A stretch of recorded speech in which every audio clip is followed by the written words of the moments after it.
Hello, hello, ladies and gentlemen. This is your girl Mitzi, and this is Mitzi. Let's think about it. Today, we are thinking about the delicate balance of reason in the cancel culture in arts and academia. This is something that we really need to think about because arts and academia, oh my goodness, they really have a big impact on people's lives.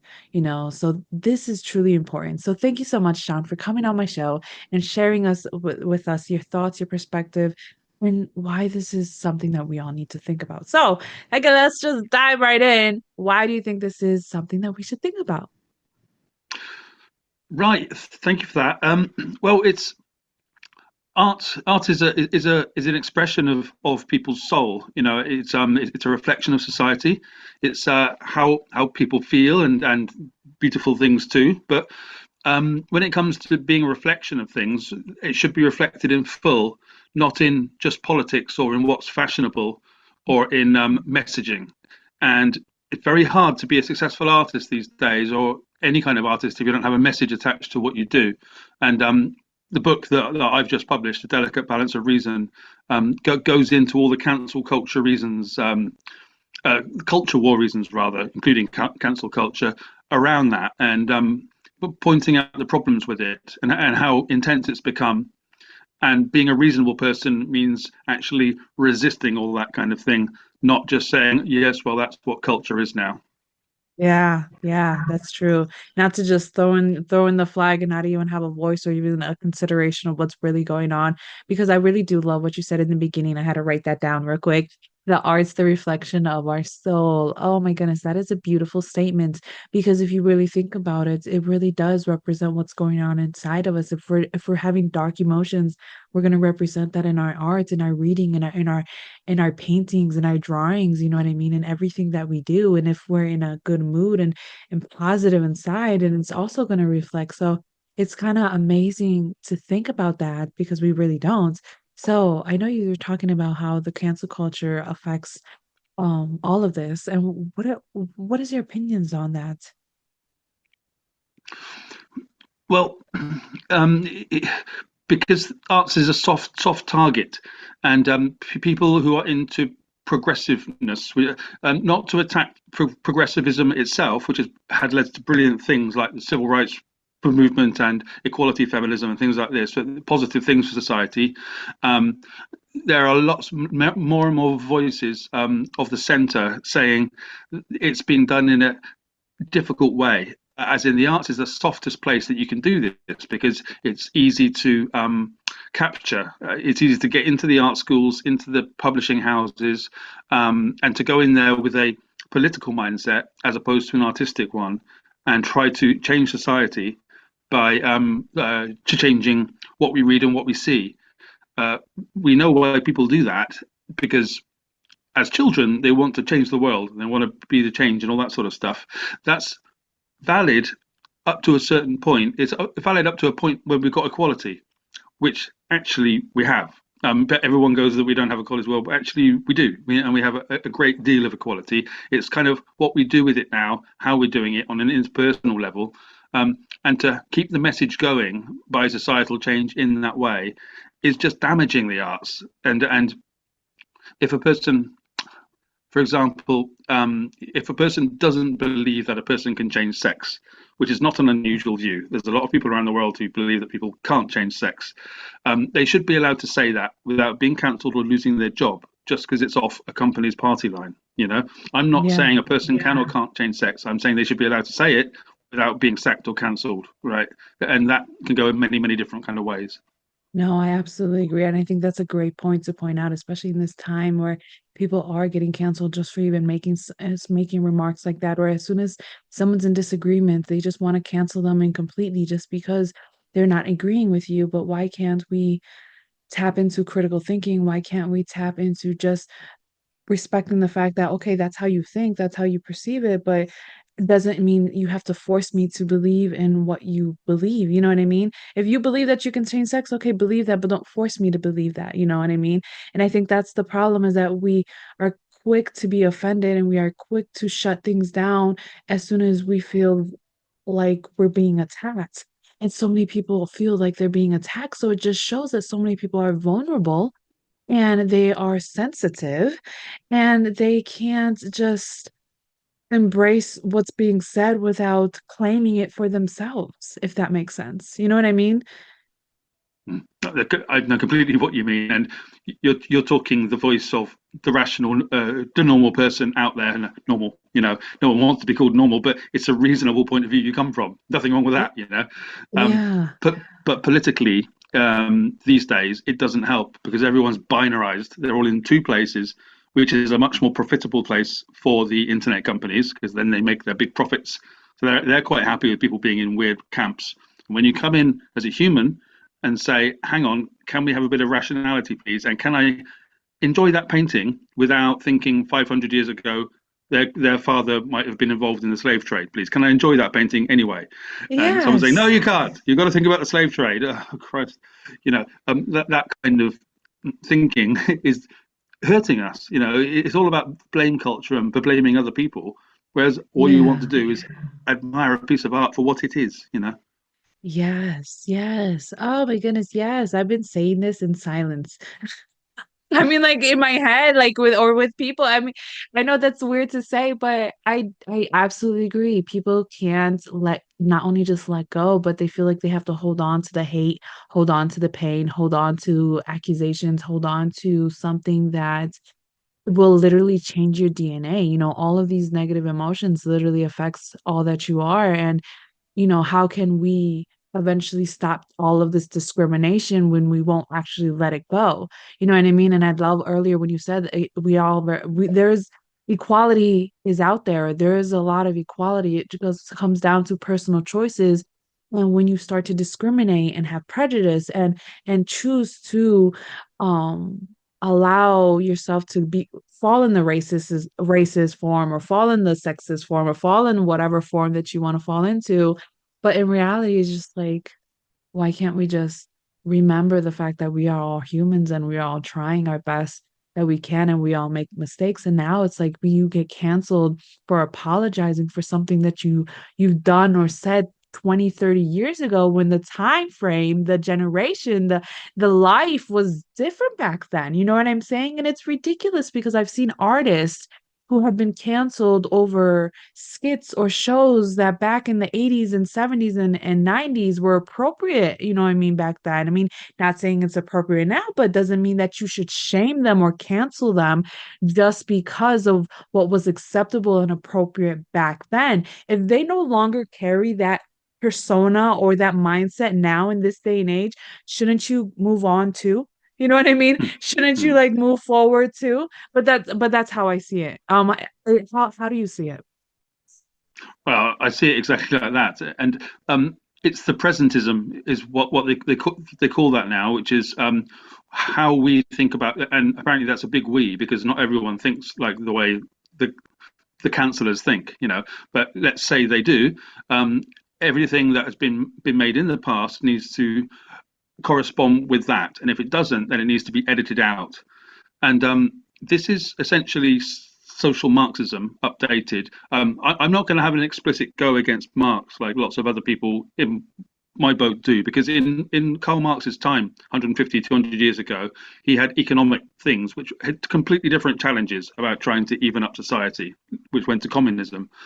We're in a completely different place now, like we said, with things are equal. And now by and large, in the West, China and the Islamic countries are an entirely different thing, which we can't even discuss on this because it makes no sense to, right? So, but Exactly. in the West, we do have these equalities, and they are the, for want of a better term, left. But I don't want your viewers to think that I'm choosing a side. I'm just critiquing Yeah. what's going on. It, want things to be as much the same as they possibly can. And the problem is, as you get older, the reality of life, realize that the differences between people are the most valuable things about them. The differences are good and they should be celebrated and commented on honestly and that kind of thing. Like Mm. sex, race, background, class, income, anything. But they don't define the person. They're interesting, but they don't define them.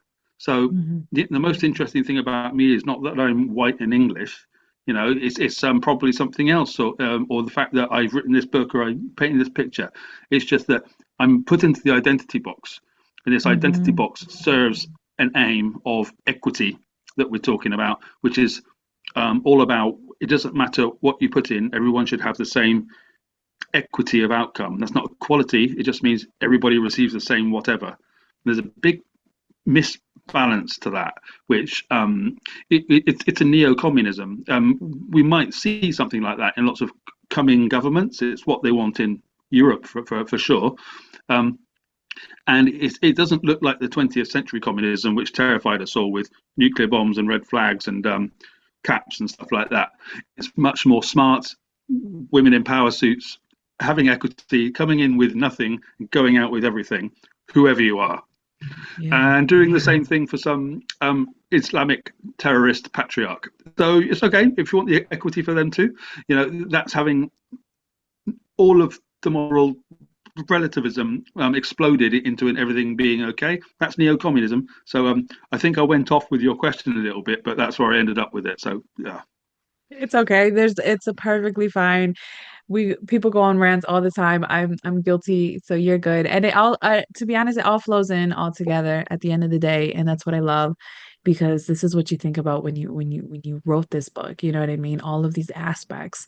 And it's beautiful because I feel like more people need to just take a second and just reflect on this. You know what I mean? It's not about choosing sides, it's just about thinking rationally and just moving in life rationally, evolving, growing, maturing, you know what I mean? That's what comes with it. You know what I mean? Is just you no longer do something in one stage of your life, but you go on and you can do something else. And I think people get stuck, you know what I mean, so much so that they don't acknowledge that, and they have blinders on, like you said, and it's sad, unfortunately. But I guess my question is knowing all of this, experiencing all of this, seeing everything, all of this, especially in the West, since this is really big here out here in the US, why write your book?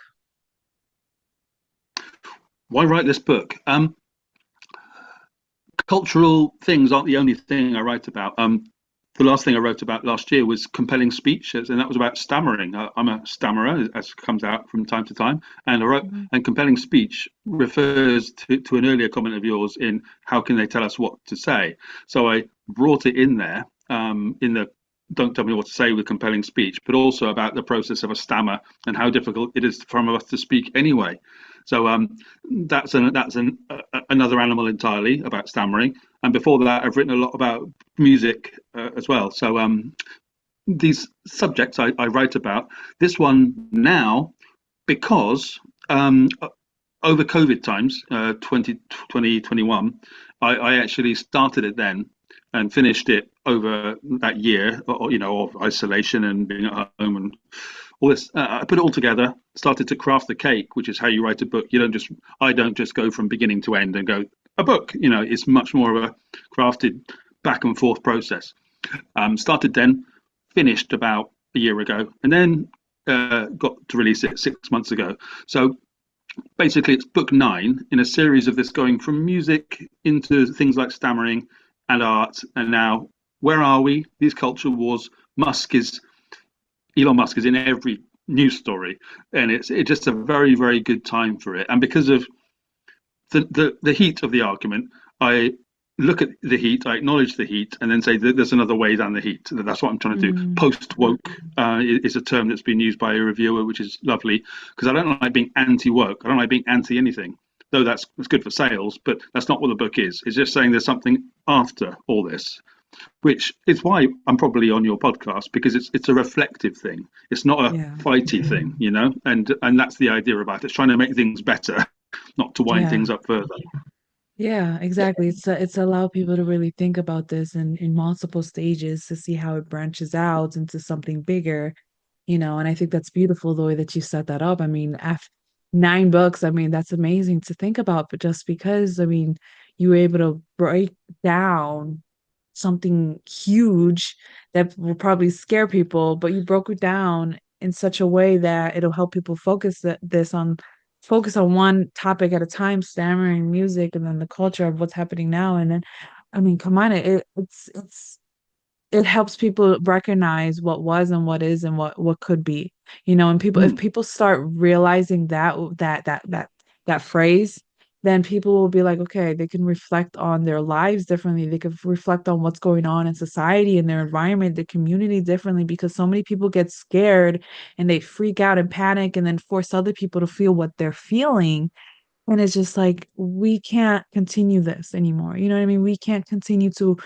push our emotions, or especially our fears, onto other people when it's not meant for them. You know what I mean? So I absolutely agree with this. So I guess to know a little bit more about you, um if you could choose any superpower, what superpower would it be? Classic. Uh, well, I would probably be a. How about this one? That's an open-ended question, isn't it? I'm not going to give you the typical one. How about I have the ability to translate any language in my ear to an understandable English in my head. That'd be a cool superpower. Ooh, that would be a super cool power. That's awesome. I was thinking mind, you know what I mean? Like reading minds or having that discernment, you know what I mean? But I really like yours, I translating don't want to read any anyone's mind. language. I'd hate to be able to read anyone's mind. That would Oh be my my. God, to be honest, I would only like it just so I can know which people to avoid. You know what I mean? Like, yeah, I gotta avoid that person. But yeah, True. that's a good one. Translate any language. Man, that would be beautiful to know any and all. Like, oh my God, you know how many languages there are out there? Oh, Well, some of them are indeed. just so beautiful, and some of them are just so hard to just. Are those even words? So, Exactly. Sounds so good. it's really, that is a good one. That is a good one to think about.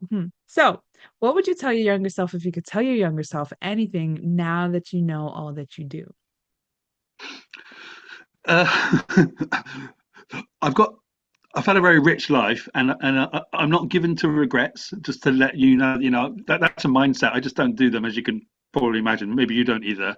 But in respect to the question, my younger self, I would say, don't worry, it'll all turn out all right, and just keep doing stuff. Yeah, if you do stuff, eventually you've got a bunch of stuff that you've done, and then you're able to have a look at that stuff and go, well, good and bad, I've done it. There you So I go. just probably tell him to chill out and don't drink so much. That would be my two advices to him. That's funny. Back then, Little Sean, chill out. Don't drink so much. That's funny. All right, yeah, I yeah. do. I like that a lot. So I guess to start wrapping up the show, what can be some lasting words of wisdom that we can all think about? Even though you already said so much that it was a really great conversation that gave some really valid points for us to already think about, but what can be some lasting words? Some lasting words. Yeah, no, we have covered so much of this, haven't we? The media is not your friend. It's an amoral animal which feeds off your fears, and it's fun. It's both of those things. It's fun and it feeds off things. It's like a horror film. So realize that. Don't think that they're trying to help you or to help society. They just want your clicks. They just want your money. And look at what they've left out. Look at every story. Don't tire yourself out with this. Don't expect to be people to be a professor.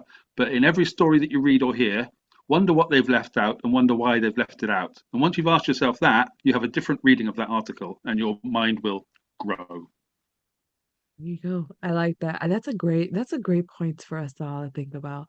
I don't think anybody has really said that in the way that you did. And it's not your accent. It's your words. You know what I mean? Those words, they held power because it's true, because people don't reflect on what is missing. You know what I mean? People don't reflect on why it's missing, or why they choose to hold off the rest of the stories of the truth, and people need to realize the truth will always come out. It's how bad you really want to find it and search for it, because it'll eventually come out. So Mm-hmm. yes, that is something to think about. So ladies and gentlemen, if you enjoyed Sean and I's conversation and you would like to know more about him, just check out my website. You'll have his lovely photo there, and it have access to his book, access to all the greatness that he has to offer the world, so that we can continue on thinking. So, with that being said, always, always, always keep thinking, y'all.